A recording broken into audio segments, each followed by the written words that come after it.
आइए, सुनिए, देखिए, समझिए सनातन सत्य।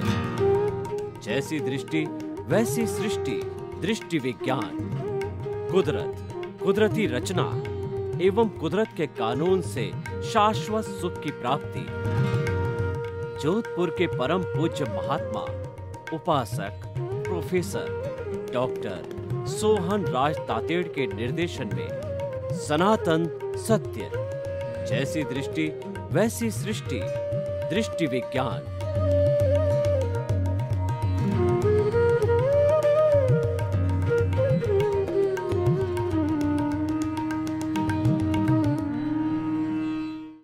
भाई और बहनों, मातृशक्ति को नमन। आज का हमारा बहुत सुंदर विषय है सफलता असफलता का मापदंड। यानी सफल किसे कहना चाहिए और असफल किसे कहना चाहिए। मान लीजिए कि दो लोग रेस के अंदर दौड़ रहे हैं, तो काफ़ी लोग रेस के अंदर दौड़ रहे हैं, तो रेस में दौड़ते दौड़ते प्रथम तो एक ही व्यक्ति आता है, सेकंड उसके बाद रह जाता है, थर्ड उसके बाद वाला हो जाता है। लेकिन काफ़ी लोग दौड़ते हैं, तो क्या हम फर्स्ट आने वाले को ही सफल कहेंगे, सेकंड थर्ड, या जो उसके पीछे रहने वाले को सफल नहीं कहा जाएगा?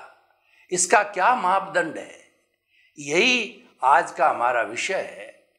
वास्तव के अंदर जो सफलता कही जाती है वह तभी व्यक्ति सफल होता है कि वह समाज को क्या कंट्रीब्यूट करता है, वह लोगों की भलाई के लिए क्या कार्य करता है। जो लोगों को भलाई का कार्य करता है, समाज में उत्थान का कार्य करता है, ज्ञान का कार्य करता है और लोगों को सही समझ देता है, उसी को ही सफल कहा जाना चाहिए। और वैसे सफलता असफलता का कोई मापदंड नहीं है। कई चीज़ों के मापदंड होते हैं। जैसे कि थर्मामीटर हमने हमारे शरीर में लगाया तो 98.4 के ऊपर अगर मान लो रीडिंग जाती है तो हम कहते हैं कि हमको बुखार हो गया। ये सफलता असफलता की बात कहें या मापदंड की बात करिए, मापदंड होता है।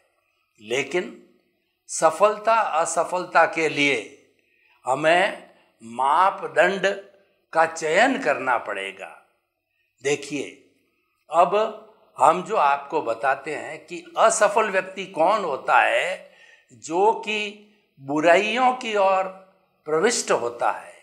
हमारा समाज कुछ एथिक्स बनाता है, कुछ नियम बनाता है, कुछ कानून कायदे बनाता है। उन कानून कायदों की अवहेलना करने वाला असफल होता है। उन कानून कायदों का पालन करने वाला व्यक्ति सफल कहा जा सकता है। यह एक मापदंड हो सकता है। दूसरा, जो सफलता की बात करें कि हम अपने जीवन के अंदर क्या लोगों को कितना सहयोग करते हैं, समाज के लोगों को कितना सहयोग करते हैं, यह एक मापदंड हो सकता है। देखिए, हमारा जो मानव जीवन है बहुत ही दुर्लभ जीवन है। इस दुर्लभ जीवन को सफल बनाने के लिए हमें क्या करना चाहिए ताकि हम सफल हो सकें, और वैसा नहीं करते हैं तो असफल रहते ही हैं। मानव जीवन को सफल बनाने के लिए हमें अपने स्वरूप की जानकारी करना चाहिए। मैं कौन हूँ, मैं कहाँ से आया हूँ, मुझे कहाँ जाना है, इसकी हम जानकारी कर लेते हैं और इसमें गहरे बैठ जाते हैं, इसकी शोध चालू कर देते हैं और ये चीज़ हमारे पकड़ में आने लग जाती है, तो हमें मानकर चलना चाहिए कि हम सफलता की ओर बढ़ रहे हैं। कई लोग कुछ परिस्थितियों के वशीभूत होकर के कुछ समाज कंटक के रूप में समाज विरोधी व्यवस्थाओं का कार्य करने लग जाते हैं। जैसे कि चोरी है, जारी है, व्यभिचार है, और जो दूसरा क्या है कि मिलावट करना है, झूठ बोलना है, इन चीज़ों की तरफ वो कुछ संगत की वजह से और कुछ मजबूरियों की वजह से और कुछ अन्य कारणों की वजह से इस लाइन में चले जाते हैं, तो वो जीवन की असफलता होती है। अब प्रश्न ये है कि सफलता असफलता हम निर्धारित कैसे करें? निर्धारित करने के लिए हमको समाज का पूरा खाका खींचना पड़ेगा कि हमारे समाज के अंदर मेरा रोल क्या होना चाहिए। अपना रोल अदा करने के लिए व्यक्ति को सबसे पहले अपनी काबिलियत के ऊपर ध्यान देना बहुत ज़रूरी है कि जो मेरी स्थिति है तो उस स्थिति के अनुरूप जो है मैं समाज को क्या कंट्रीब्यूट कर सकता हूँ, और समाज को जो कंट्रीब्यूशन है वही वास्तव में सफलता असफलता का मापदंड बनाता है। परिवार को आप क्या कंट्रीब्यूट करते हो, ये सफलता असफलता का मापदंड है। अगर आपके परिवार के सदस्य, खास तौर से आपकी संतान, जो कि मुख्य आपकी रिस्पॉन्सिबिलिटी है, उनको अच्छे संस्कार देके, उनको पढ़ा लिखा करके और जो है उनको काम आदि करवा के, नौकरी आदि करवा के उनको पैरों पर खड़ा कर देते हो, उनकी बेसिक सुविधाएं, रोटी, कपड़ा, मकान, शिक्षा, चिकित्सा, आप जो है उनको एक बार व्यवस्थित करा देते हो, तो आप अपने को सफल मान सकते हो।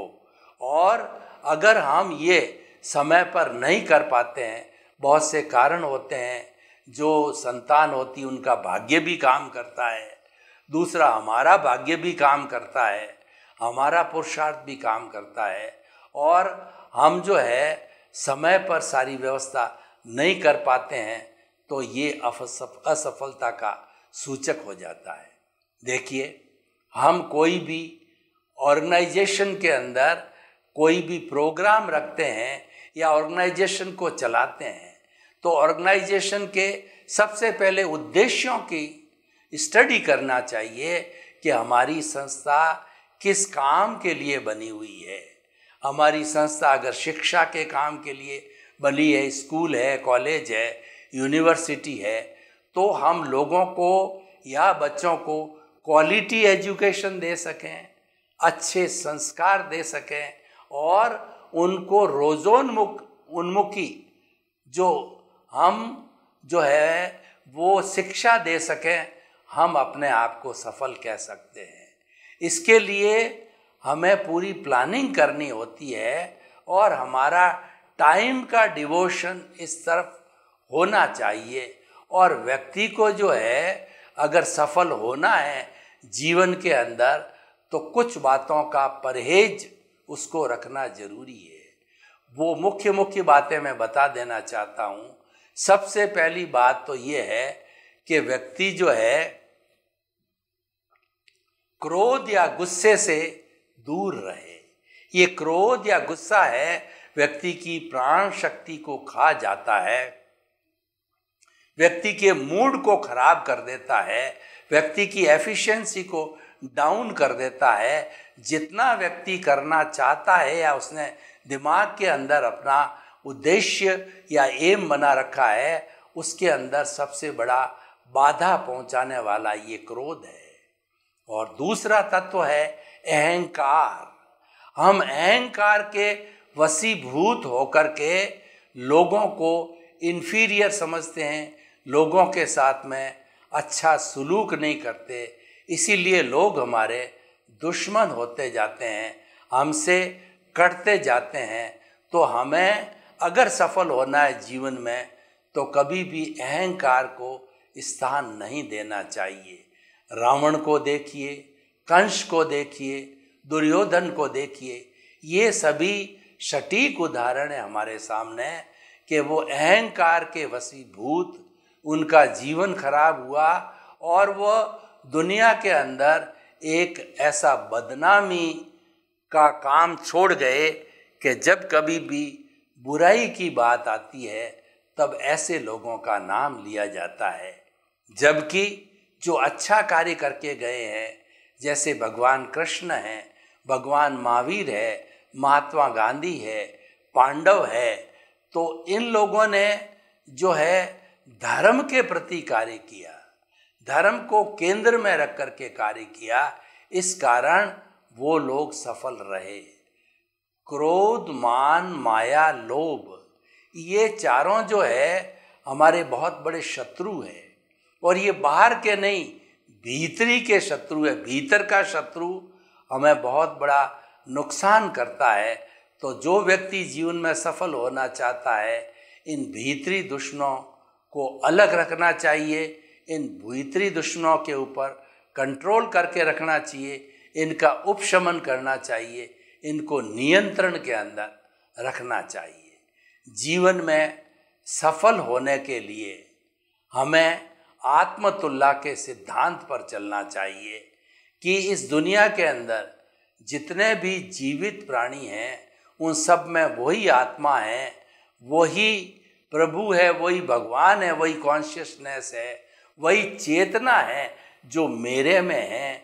इसीलिए आत्मतुलावत का अर्थ हुआ कि मुझे दूसरों के साथ वह व्यवहार नहीं करना है जो मुझे प्रिय नहीं है।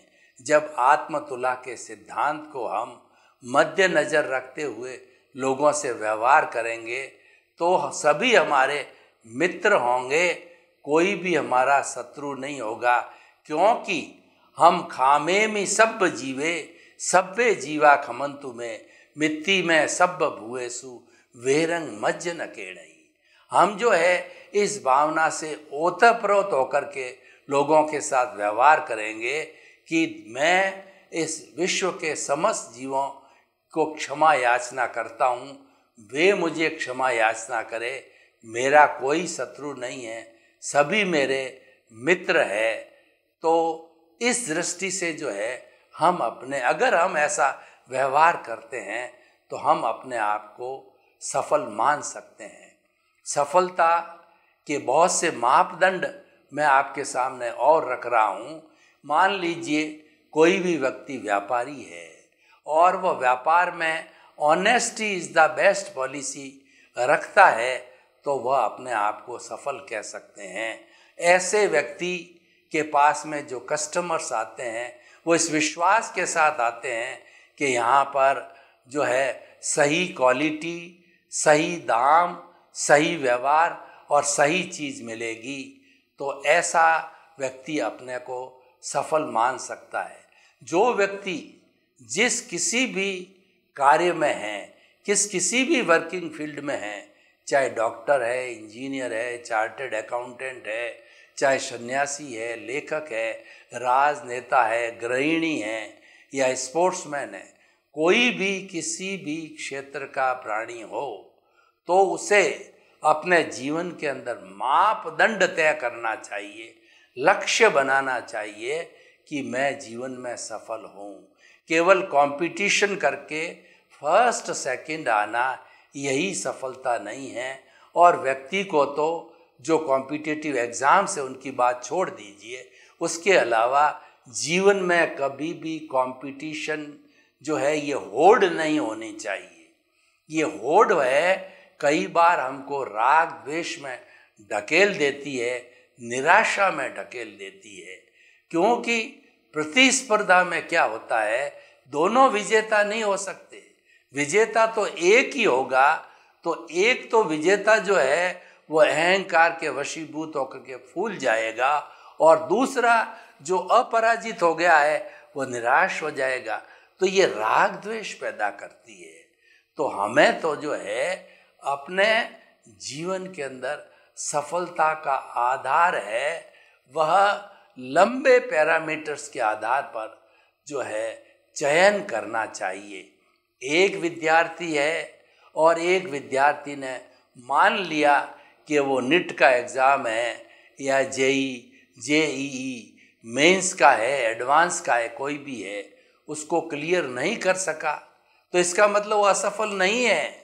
और भी बहुत से विकल्प है। उसको एक गुड इंजीनियर बनना है, उसको एक गुड डॉक्टर बनना है। यह बात अलग है कि कंपटीशन में उसको स्थान नहीं मिला, लेकिन दूसरे माध्यम से भी वो डॉक्टरी करके और कुल मिला के उसको अपने कार्य में समर्पण होना चाहिए, डिवोशन, डेडिकेशन होना चाहिए, इंटरेस्ट होना चाहिए।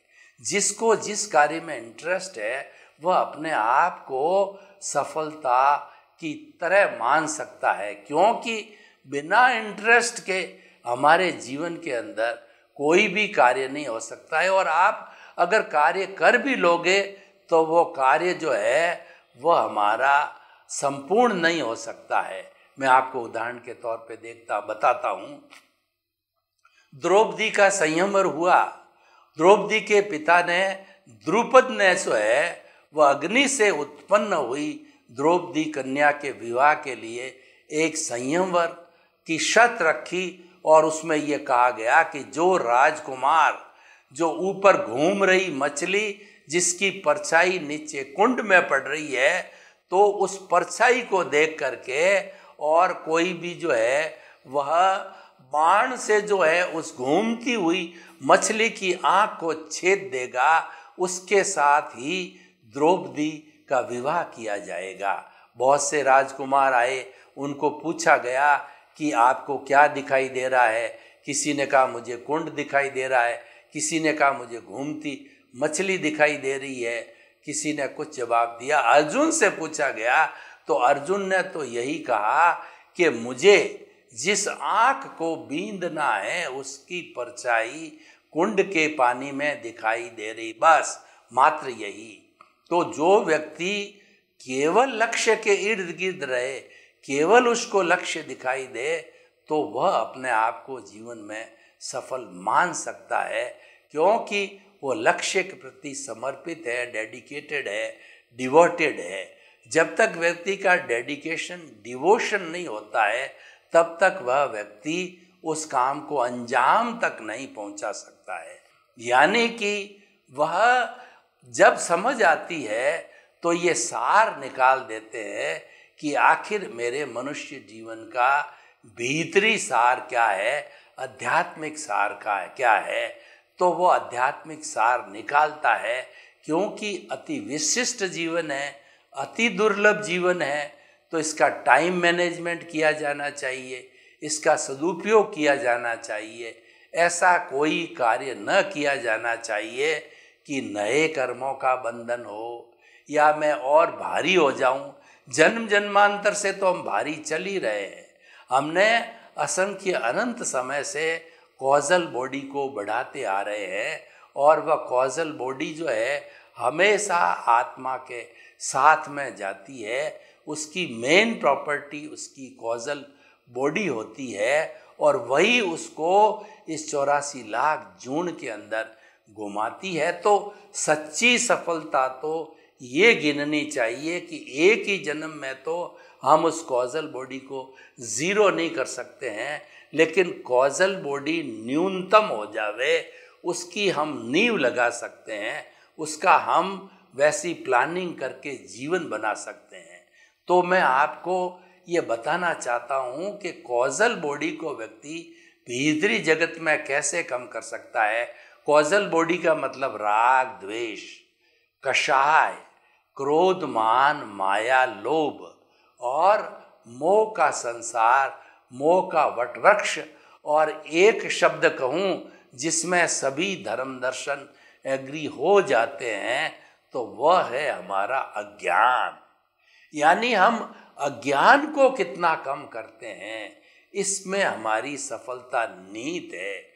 हम ज्यों-ज्यों अज्ञान को कम करते जाएंगे और हमने उस अज्ञान को कम करने का पद्धति समझ ली, मेथडोलॉजी समझ ली और उसके अंदर लग गए, तो लगते लगते कॉजल बॉडी ज्यों-ज्यों कम होती जाती है, तो आप अपने आप को आध्यात्मिक जगत के अंदर एक सफल साधक के रूप में मान सकते हो। तो हम जो है भीतरी जगत में आपको बतावें ऐसी कौन सी बातें हैं, ऐसे कौन से नियम हैं जिसका कि हम पालन करके और सफलता की मंजिल पर चल सकते हैं, अपने आप को सफल मान सकते हैं, ये संतुष्टि कर सकते हैं कि इस जीवन के अंदर मैंने जो है सफलता काफ़ी हद तक हासिल की है। तो उसके लिए मैं आपको जो है वो दादा भगवान प्रणीत 5 आज्ञा अगर आप उसका पालन करते हो, जो कि एक सुरक्षा कवच है, और जो 5 आज्ञा ही मोक्ष है, और 5 आज्ञा में ही सम्यक दर्शन, सम्यक ज्ञान, सम्यक चारित्र और सम्यक तप आ गया, तो अगर हम उसका जीवन पर्यंत पालन करते हैं, उसको हृदयंगम आत्मसात करते हैं और उस साधना के अंदर लग जाते हैं, तो हम अपने आप को सफल मान सकते हैं। तो वो 5 आज्ञाएं कौन सी है मैं आपको बताना चाहता हूँ कि जो पहली आज्ञा है रिलेटिव व्यू पॉइंट।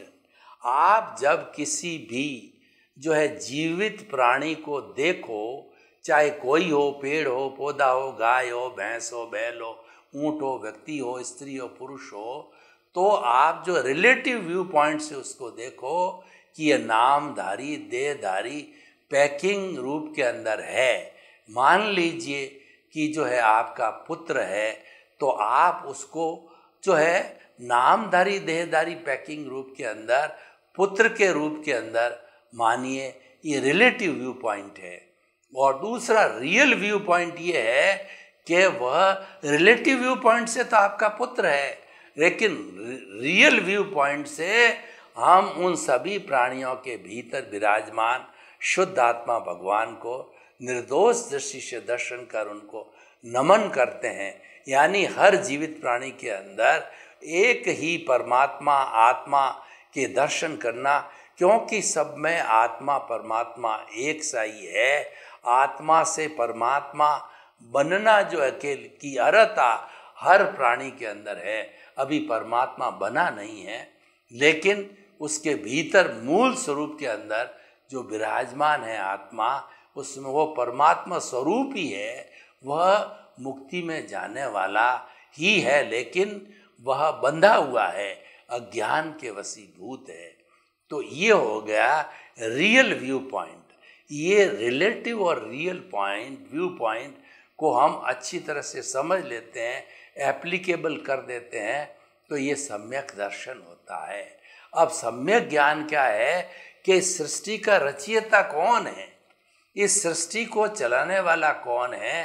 तो तीसरी आज्ञा है कि जो इस सृष्टि को चलाने वाला व्यवस्थित शक्ति है, साइंटिफिक सर्कमस्टेंशियल एविडेंसेज है, द्रव्य क्षेत्र काल भाव और कुदरत, एक कुदरत इसको चलाने वाली है, और कुदरत के द्वारा ही ये चलते हैं। और व्यक्ति कर्ता हो नहीं सकता, व्यक्ति कभी अपने आप को कर्ता माने भी नहीं और किसी को भी कर्ता नहीं माने, सभी इस दुनिया में अकर्ता रूप के अंदर है। तो जब व्यक्ति अपने आप को अकर्ता मानता है तो नए भाव नहीं बनते हैं, ये शुद्ध प्रवृत्ति होती है।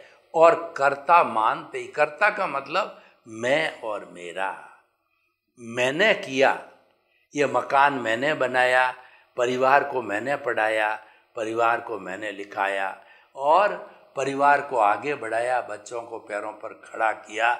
मैं बड़ा विद्वान, बड़ा लेखक और बड़ा व्यक्ति जो है, मैं और मेरा के संसार में रहना वो कर्ता भाव है, जबकि वास्तव में तो कर्ता तो व्यवस्थित शक्ति है। इसीलिए कहा गया है I minus my is equal to pure soul, और आई जो है plus my is equal to bonded soul. जब हम जो है अपने आप को शरीर से जोड़ देते हैं तो हमारे भीतर जो परमात्मा विराजमान है वो बॉन्डेड स्वरूप हो जाता है। और जब हम भेद विज्ञान करते हैं, शरीर अलग है, आत्मा अलग है, आत्मा तो अजर है, अमर है, अविनाशी है, और जब इस तरीके का चिंतन करते हैं तब हम अकर्ता बनते हैं। और जो ही आत्म स्वरूप की ओर जाते हैं तो हम इस सारी दुनिया के लोगों को अकर्ता, निमित्त, निर्दोष और शुद्ध आत्मा स्वरूप के अंदर मानने लग जाते हैं। ये जो तीसरी आज्ञा है, ये हमारा जो सम्यक ज्ञान है। चौथी आज्ञा है फाइलों का संभाव पूर्वक निपटारा करना, यानी कि आपकी फाइल किसे कहते हैं, आप स्वयं जो है फाइल नंबर 1 हो, आपके साथ में अधिकतम समय रहने वाली फाइल नंबर 2 आपकी पत्नी है, तीसरा बेटा है, बेटे की बहू है, बेटी है और पोता है, पोतियाँ, ये सब अलग अलग फाइलें होती है। संभावपूर्वक निपटारा करने का अर्थ ये है कि वो हमारे संपर्क में आ रहा है। क्यों आ रहा है? क्योंकि हमारा उसके साथ में कुछ न कुछ हिसाब है। मैं आपसे एक प्रश्न करना चाहता हूँ कि आज पूरे विश्व में 7.8 अरब की जनसंख्या है। आप इसको अच्छी तरह से समझें। क्या सारे वो लोग आपके जीवन भर कभी न कभी संपर्क में आते? नहीं आते। आपके संपर्क में वही व्यक्ति आएगा जिसके साथ आपका हिसाब होगा। तो हम अपने आप को सफल कैसे मान सकते हैं कि हम अपने भले के साथ साथ में और लोगों का भला करें, परोपकार, जगत कल्याण, जय जगत और जो है लोगों के हित का काम करें, तब हम अपने आप को सफल मान सकते हैं। सर्वे भवन्तु सुखिनः, सर्वे सन्तु निरामया। लोक के सब जीवों को सुख मिले, शांति मिले, आनंद मिले, प्रेम मिले, सौहार्द मिले और सभी अपने कर्मों के अधीन जो है अपने जीवन को भोगते भोगते जो है हम सभी मिल कर के जो है स्वर्ग को धरा पर उतारना है।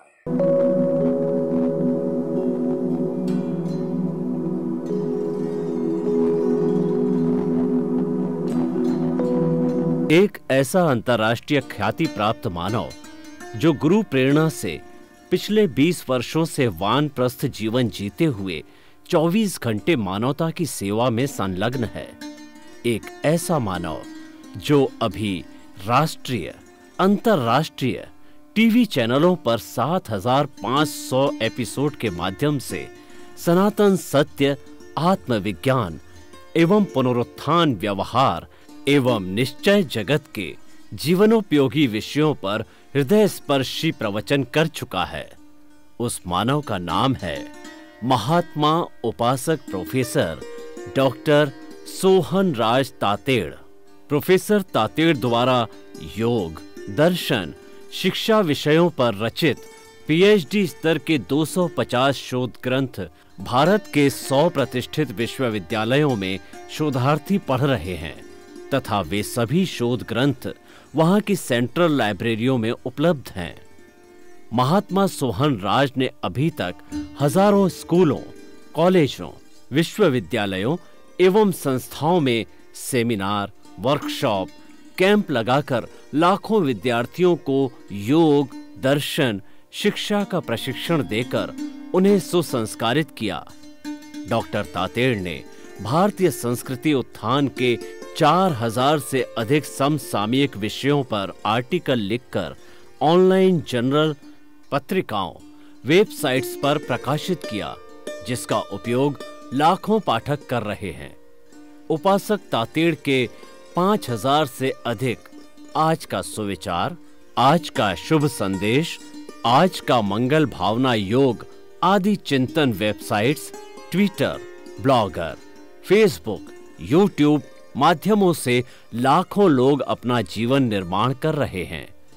मानवता के मसीहा ऐसे महामानव महात्मा सोहन राज तातेड़ के प्रोफाइल को अभी तक विश्व के 20 लाख दर्शक यूट्यूब पर, 12 लाख गूगल पर एवं लाखों दर्शक फेसबुक, ब्लॉगर, ट्विटर और इंस्टाग्राम पर देख चुके हैं।